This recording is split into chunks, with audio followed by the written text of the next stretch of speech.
Congressman Ron Paul.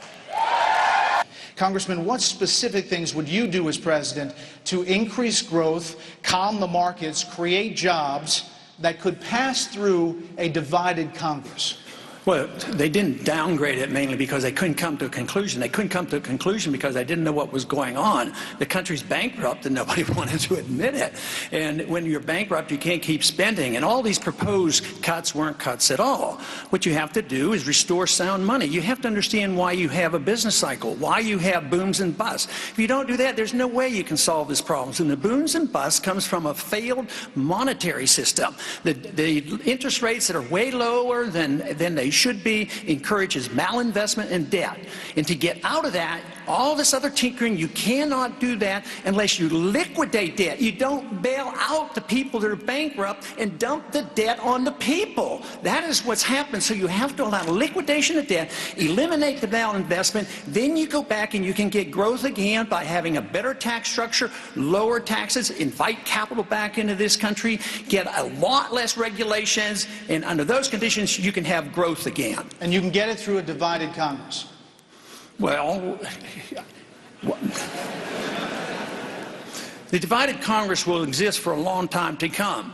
Yes, you would have to get it through a divided Congress. But the one thing is, if you approach it constitutionally, if you approach it on the principles of liberty, you can bring people together. If we have to cut, maybe we wouldn't be so determined that you can't cut one nickel out of the militarism around the world. Neither the Democrats or the Republicans want to cut that. So if you want to cut, you have to put the militarism on the table as well.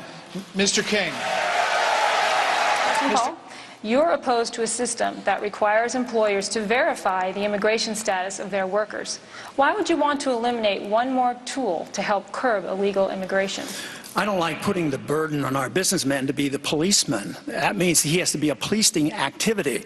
And I also resent the fact that illegals come into this country and they do have problems, but if a church helps them and feeds them, we don't blame the church, or at least we shouldn't in a free society. But I have a strong position on immigration. I don't think that we should give amnesty and they become voters, but I do think we should deal with our borders. But one way that I would suggest that we could do it is pay a lot less attention to the borders between Afghanistan and Iraq and Pakistan, and bring our troops home and deal with the border. But why do we pay more attention to the borders overseas and less attention to the borders here at home? We now we have a mess on the borders, and it has a lot more to do with it than just immigration, because we're financing some of this militarism against the drug dealers on the borders right now to the tune of over $1 billion. And there is a mess down there, but it's much bigger than just the immigration problem. But I do not believe in giving entitlements to illegal immigrants at all, and there should be no mandates on the states to make them do it. Congressman Paul, you are a constitutional expert, and you talk a lot about the Constitution. What do you think of this argument that the state has a constitutional right to make someone buy a good or service just because they're a resident, not because they're driving and need a driver's license, but just the fact that they are a resident? No, the way I would understand the Constitution, the federal government can't go in and prohibit the states from doing bad things. And I would consider that a very bad thing, but you don't send in a federal police force because they're doing it and throw them in a court. So they do have that leeway under our Constitution. But we have big trouble in this medical care problem, and we have drifted so far from any of our care being delivered by the marketplace. And once you get the government involved, and both parties have done it, they've developed a bit of a medical care delivery system based on corporatism. The corporations are doing quite well, whether it's Obama or under the Republicans. The drug companies do well, the insurance companies do well, the organized medicine do well, the management companies do well. The patient and the doctors suffer. There's a wedge. Every time you hit the government get in here with these regulations and have these mandates, there's a wedge driven in between the doctor and the patient. We have to get the people more control of their care, and that's why these medical savings accounts could at least introduce the notion of market delivery of medical care. Texas Governor Rick Perry obviously is not here tonight.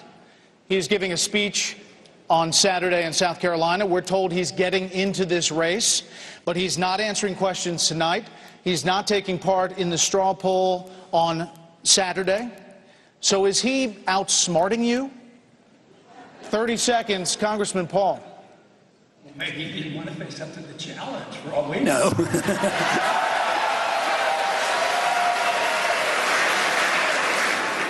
Are you worried about this strategy? Oh, no, I'm very pleased that he's coming in because he represents the status quo, and I feel like I'm sort of separated from the other candidates with my strong belief in liberty and limited government and a different foreign policy and want to deal with the Fed, so he'll just dilute all their votes. Okay. Congressman Paul, you say that President Obama is not too soft on Iran. You say that he is too tough on Iran. I want to put up some of your statements. Sanctions are not diplomacy, you say. They are a precursor to war and an embarrassment to a country that pays lip service to free trade.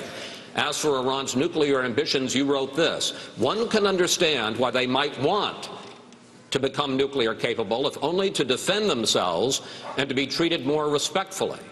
Is that your policy towards Iran? Well, even our own CIA gives me this information that they have no evidence that they're working on a weapon. Just think of what we went through in the Cold War when I was in the Air Force, after I was drafted in the Air Force, all through the 60s. We were standing up against the Soviets. They had like 30,000 nuclear weapons with intercontinental missiles. Just think of the agitation and the worrying of a country that might get a nuclear weapon someday, and just think of how many nuclear weapons surround Iran. The Chinese are there, the Indians are there, the Pakistanis are there, the Israelis are there, the United States is there. All these countries. China has nuclear weapons.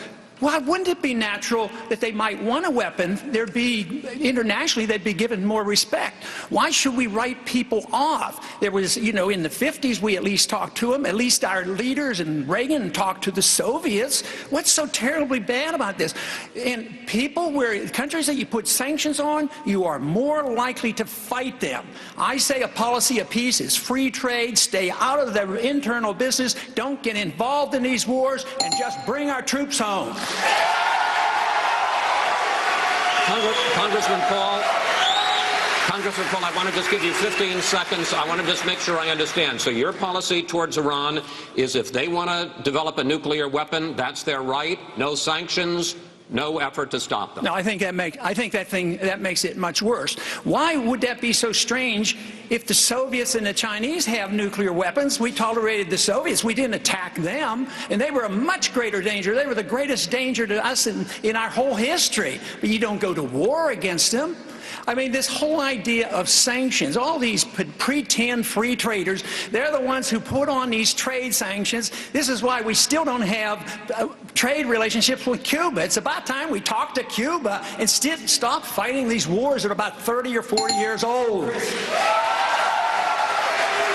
Mr. Kaine. Iran is not Iceland, Ron. Iran is a country that has been at war with us since 1979. The senator is wrong on his history. We've been at war in Iran for a lot longer than 79. We started it in 1953 when we sent in a coup, installed the Shah, and the reaction, the blowback came in 1979. It's been going on and on because we just plain don't mind our own business. That's our problem. Terrorists who commit acts against United States citizens, people who are from foreign countries who do that, do not have any right under our Constitution to Miranda rights. We've also seen that Guantanamo Bay has yielded significant information. In fact, we've learned that that led to the capture and the killing of bin Laden. This is a tool that we need to have in order to be able to prosecute the new type of war, the new type of warfare. Congressman Paul. Well, I think she turns our rule of law on its head. She says that the terrorists don't deserve protection under our courts, but therefore a judgment has to be made. They're ruled a terrorist. Who rules them a terrorist? I thought our courts recognized that you had to be tried, and we've done this. And we've brought individuals back from Pakistan and other places. We've given them a trial in this country. Over 300, or at least near 300, we tried and put them in prison. So this idea that we have to turn on its head and reject the rule of law, we already are at the point where this administration, please let me finish. I have to say, and this administration already has accepted the principle that when you assume somebody is a terrorist, they can be targeted for assassination, even American citizens. That affects all of us eventually. You don't want to translate our rule of law into a rule of mob rule. Senator Santorum. Senator Santorum, I want to pick up on this debate. You say Attorney General Holder must be under the influence, and in fact you've suggested perhaps smoking mushrooms, to want to try terrorists in civilian court. Are you also suggesting that Congressman Paul is under the influence? Well, anyone that suggests that Iran is not a threat to this country or is not a threat to stability in the Middle East is obviously not seeing the world very clearly. Is the greatest supporter of terrorism in the Middle East and around the world, and is setting up training camps and is working with Venezuela and other countries in south of our border. Congressman Paul, 30 seconds. You've heard the war propaganda that is liable to lead us into the sixth war, and I worry about that position. Iran is a threat because they have some militants there. But believe me, they're all around the world, and they're all around the world, and they're not a whole lot different than others. Iran does not have an air force that can come here. They can't even make enough gasoline for themselves. And here we are, building this case up, please. They're building up this case just like we did in Iraq. Build up the war propaganda. There was no Al-Qaeda in Iraq, and they had nuclear weapons, and we had to go in. I'm sure you supported that war as well. Okay. It's time we quit this. It's time. It's trillions of dollars we're spending on these wars. Representative Paul, you've often said you believe defining marriage is a job that should be left to the states. Recently, Senator Santorum asked if a state wanted to allow polygamy, would that be okay too? What's your answer to that? Well, that's sort of like asking the question if the states wanted to legalize slavery or something like that. That is so past reality that no state is going to do that.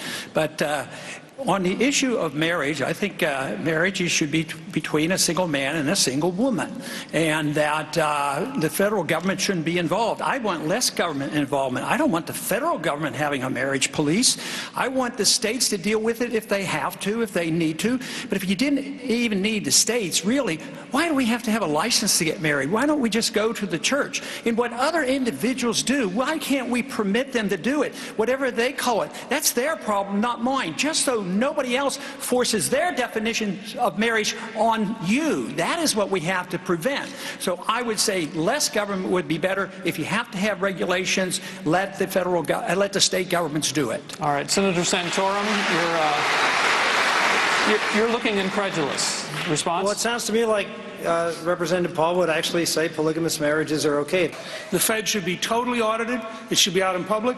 Their decision documents from 08, 07, and 08, and 09 should be public.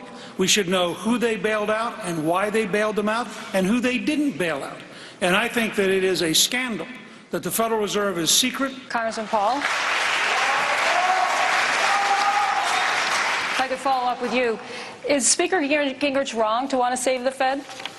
Not exactly, because my position isn't that I'd close the door down immediately. You can phase it out. But there's some other things that we could do that in a transition phase. For instance, and I'm delighted that mainstream is catching up with us these days for auditing the Fed. This is great. But I've made a suggestion, which is a serious suggestion, and there's been quite a few who have supported me on this. We owe the Fed $1.6 trillion in Treasury bills. Where'd they get the money to buy it? They created out of thin air. So we pay them interest. So that's on our books.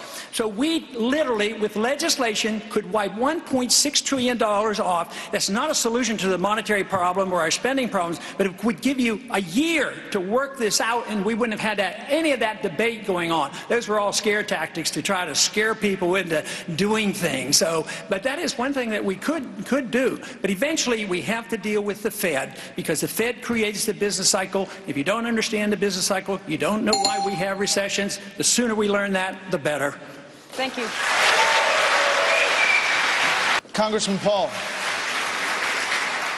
I've been in politics for 35 years. My cause has been the cause of liberty. And I am convinced that liberty does not come from our government, but it comes from our Creator. And our goal should be peace and prosperity. It is under the principles of liberty that you have the greatest chance of achieving peace and prosperity. That is why I am so down on these wars that is costing us trillions of dollars, why we have to reform the monetary system, why we need honest money, a gold standard and not paper money out of the Federal Reserve System. But also we need to change the environment for our businesses. We need to lower the regulations and the taxes and have private property rights and contract rights. Then we can achieve peace and real prosperity.